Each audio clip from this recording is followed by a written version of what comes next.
श्रीमद् भागवत जी के महात्म्य में एक प्रसंग ऐसा आता है कि प्रेत योनि में अगर कोई व्यक्ति चला जाए तो उसे भी भागवत की कथा मुक्त कर देती है। बंधुओं बहुत ध्यान से सुने, प्रेत योनि कहते किसको है? जिसे नरक में भी स्थान ना मिलता हो उसे प्रेत योनि मिलती है। हमारे यहां सबसे बुरा नरक जाना माना जाता है, लेकिन लोग बाग इस बात को जानते नहीं, जिनको नरक में भी स्थान नहीं मिलता उनको प्रेत बनना पड़ता है। जयपुर के पास में एक जगह पड़ती है दौसा, दौसा है ना, दौसा की एक कथा है। भक्तमाल जी में प्रसंग बताते हैं। वहां के एक भक्त हुए, उनका नाम था श्री रंग जी। क्या नाम था? रंग जी। रंग जी उनका नाम था। उनके विषय में एक चरित्र हमने पढ़ा है कि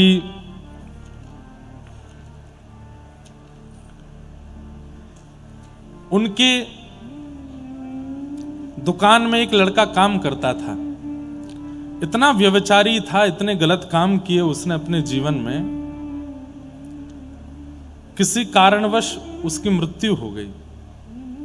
तो मृत्यु होकर के उसको नरक मिला। नरक मिलने के बाद में इतना बड़ा पापी था वो कि यमराज ने उसको नरक में पापियों का और यम के दूतों का सरदार बनाया उसको। मतलब जो नरक में लोगों को पकड़ पकड़ के लेके जाते हैं, ऐसे यमदूतों का सरदार बनाया उसको।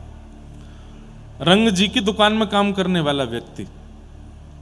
तो उसके पास में लिस्ट होती थी कि आज कितने लोगों को लेके आना है, कहां कहां से लेके आना है। तो उनमें से लिस्ट में एक नाम फिर से दौसा के एक व्यक्ति का आया। तो उसने मन में विचार किया कि मेरे गांव में जहां मेरा पूर्व जन्म हुआ वहीं मुझे लेने के लिए जाना है किसी को, तो क्यों ना जाते जाते मैं अपने सेठ जी से मिल के आऊंगा एक बार। तो रंग जी अपने दुकान पे बैठे थे, तो बैठे बैठे उनकी जैसे नेत्र खुले। भजन पूजन नहीं करते थे, पैसा कमाने में ही रुचि ज्यादा थी उनकी। इतने में ही उनके आंख लग गई थी। आंख लग के थोड़ी देर में खुली तो वही लड़का जो दुकान में काम करता था, जिसकी 6-7 महीने पहले मृत्यु हो गई, वो सामने बैठा है। सेठ जी तो घबरा गए, बोले कोई सपना है क्या है भैया? तुम्हारी तो प्राण जा चुके हैं, अब तुम कैसे बैठे हो? उसने कहा सेठ जी मुझे पहचान गए? बोले तुम्हें कैसे भूल जाएंगे, तुम हमारे दुकान में ही काम करते थे। बोले सेठ जी मेरी मृत्यु हो गई, और मृत्यु होने के बाद मैं यमलोक गया। यमराज जी ने जब मेरे जीवन में किए हुए, मेरे द्वारा किए गए कर्म देखे, तो उन्होंने कहा भाई ये इतना उच्च कोटि का पापी है, इसको तो अपने दूतों का मैं सरदार बनाऊंगा। तो आजकल मैं यमराज जी के दूतों का सरदार हूं। अच्छा क्या करते हो? बोले मैं नगर नगर जा जा करके पापियों को उठा के लाता हूं। तो दौसा में वो 4 नंबर गली में एक व्यक्ति रहता है ना, उसकी मृत्यु होने वाली है। 5 मिनट थे तो मैंने सोचा आपसे मिल जाऊं थोड़ा, ये सत्य घटना है। तो सेठ जी बोले उस व्यक्ति की मृत्यु होगी, मैं कैसे मानूं कि तुम सत्य बोल रहे हो? बोले अभी ना एक बैलगाड़ी निकलेगी यहां से। बोले हाँ, उसके सींग पे जाके मैं बैठ जाऊंगा, सोई वो पागल हो जाएगा। और वो बैलगाड़ी गाड़ी छोड़ करके बैल अकेला भागेगा, और तभी वो सामने 4 नंबर गली वाला व्यक्ति निकलेगा, उसके पेट में जाके वो सींग मारेगा, उसकी मृत्यु हो जाएगी। वहीं से उसको लेके मैं यमलोक जाऊंगा। फिर सेठ जी बोले तुम हमसे मिलने क्यों आए, पहले ये बताओ।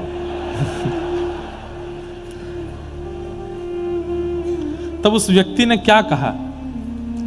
बोले मैं बहुत बुरा आदमी था, मैंने बहुत पाप किया अपने जीवन में, और मैं यमलोक जाकर के जब मैं देखता हूं ना, तो मुझे कई बार कुछ प्रियजनों की बड़ी याद आती है, और मुझे लगता है कि मैं उनको जाके समझा दूं कि मेरे जैसे कर्म मत करना कि तुम्हें नरक जाना पड़े। सेठ जी आप सत्य मानेंगे, मुझे मेरी मां की चिंता नहीं हुई, पिता की चिंता नहीं हुई, परिवार की चिंता नहीं हुई, पर मैंने इतने गलत काम जीवन भर किए, उसके बाद भी आप मुझे अपने यहाँ नौकरी पर रखते तो मुझे आपकी चिंता हो रही थी, इसलिए मैं आपको समझाने आया हूं। क्या ये गिनती करते करते जीवन निकल जाएगा? अगर एक अपराध भी आपका रह गया ना जीवन में तो नरक आना पड़ेगा, और नरक बहुत बुरा है। इसलिए सेठ जी मैं आपको समझाने आया हूं, भजन कीजिए, आज से भजन शुरू कर दीजिए। भजन बिन नर मर घट के भूत, श्यामा श्याम रमे रसना सो तिनको जान सपूत। भजन बिन नर मर घट के भूत। सेठ जी आप भजन प्रारंभ कर दो, और बस इतना कह करके क्या गिरा भाई, इतना कह करके जब कथा होती है ना तो आपको लगता है कि आप ही लोग बैठे हो, नहीं, कई दिव्य चेतनाएं भी कथा सुनने आती, और कथा सुनते सुनते जब दिव्य चेतनाओं का गमन होता है ना तो वो कुछ हिला डुला करके जाते हैं। देखो हम जा रहे हैं, हमारी मुक्ति हो रही है, बस व्यास जी के सिर पे ही मत कूद पड़ी हो। तो सेठ जी को समझाया कि सेठ जी भजन में लग जाइए, और इतना कह करके बोले देखिए अब क्या होगा। इतने में ही वो बैलगाड़ी निकली और अचानक से बैल पागल हुआ, गाड़ी से निकल के भागा। 4 नंबर वाला गली का वो व्यक्ति बाहर आया, उसके पेट में जाके सींग पड़ा, और ये सब सेठ जी देख रहे थे, जो कि 10 मिनट पहले उनको पता था कि ऐसा होने वाला है। उसी दिन वो रंग जी नाम के जो सेठ जी थे इतने भजन में प्रवृत्त हो गए कि उनका नाम राजस्थान के भक्तमालों में लिखा गया। अद्भुत भक्त हुए, खूब भजन किया, खूब नाम किया। तो इसलिए प्रेत योनि जो है ये उनको प्राप्त होती है जिनको नरक में भी स्थान नहीं मिलता। प्रेत कौन बनता है? विशेष रूप से प्रेत वो लोग भी बनते हैं जो एक ही गलती, ध्यान से सुनिएगा, एक ही गलती बार बार दोहराते हैं, और बीच में कई बार उस गलती को ना करने का प्रण भी ले चुके हैं, संकल्प भी ले चुके हैं, लेकिन फिर भी दोहराते हैं, प्रेत बनते हैं। आपको संकल्प शब्द बहुत सामान्य लगता है, लेकिन संकल्प शब्द की महिमा बहुत है। संकल्प लेने के बाद अगर आप दोबारा उसी कृत्य में जाते हैं तो फिर उसके दुष्परिणाम के रूप में प्रेत बनना पड़ता है। प्रेत कौन बनता है? दूसरा, मातृ पितृ द्रोह करने वाला। अपने सामने अपनी युवावस्था में मां के ऊपर कभी हाथ उठाया हो, पिता के ऊपर कभी हाथ उठाया हो, माता पिता को मारा पीटा हो, उनके गलत ना कहने पर भी सीधे साधे माता पिता को उत्पीड़ना करने वाला बालक प्रेत बनता है। वे वजह पत्नी को मारने वाला, वे वजह पति से लड़ने वाला, मतलब अब कई तो पत्नियां भी मारती हैं पति को, सीधे डिब्बा में ही काट के डाल देते हैं। ऐसा देश है हमारा। आजकल पिछले कुछ सालों से ये केस भी आ रहे हैं, बक्सा में डाल दिया, ड्राम में डाल दिया, क्या क्या कर देते हैं। जब मार ही दिया तो फिर प्रेत योनि तो निश्चित कंफर्मेशन है, विदाउट वीजा एंट्री मिलेगी प्रेत योनि में। लेकिन वे वजह पत्नी पर हाथ उठाने वाले, वे वजह पति को उत्पीड़ित करने वाले, ऐसे दंपति भी प्रेत योनि में जाते हैं। पर भाई ये छोटी मोटी नोक झोंक भी नहीं कह रहा हूं मैं, कई लोग बाग बड़े चतुर हैं, इस पूरी आधी वीडियो को काट के पति पत्नी को सुनाएगा, देखो क्या कह रहे हैं महाराज जी, तू लड़ती है मुझसे, प्रेतनी बनेगी। कहीं पत्नी पति को सुना, वो छोटी मोटी नोक झोंक प्रणय कलह तो सब जगह होता ही है, वो तो बहन भाई में भी होता है, वो तो बच्चे और पिता में भी होता है, वो तो पति पत्नी में भी हो, अच्छा है। पर वे वजह की बात पर इतना करना कि मार पीट तक आ जाना, उठा फटक कर देना, इतना घर का माहौल, छोटे छोटे बच्चे देख रहे हैं उनके सामने इतना दुष्कलेश करना, ये सब प्रेत योनि के लिए तैयारी। मतलब प्रेत योनि के जो भी प्रेतराज होते होंगे ना, वो देखते होंगे कौन उपद्रव सबसे ज्यादा है, उसको हम अपने यहां लेके आएंगे, उसको हम अपने यहां बनाएंगे। तो प्रेत योनि में जाने वाले लोगों के लक्षण हैं, वेदों की अवहेलना करने वाले, गौ हत्या करने वाले, गौ मांस खाने वाले, इसके अलावा जो जो पाप करने वाले हैं वो सब तो पापी हैं ही, पर ये प्रेत योनि के अधिकारी हैं। किसी कन्या के साथ, स्त्री के साथ दुष्कर्म की चिंतन भी करने वाले, ये सब प्रेत योनि में जाते हैं, मृत्यु के पश्चात प्रेत बनते हैं। बहुत सारे पाप हैं, इन सब पापों का परिणाम भोगना पड़ता है।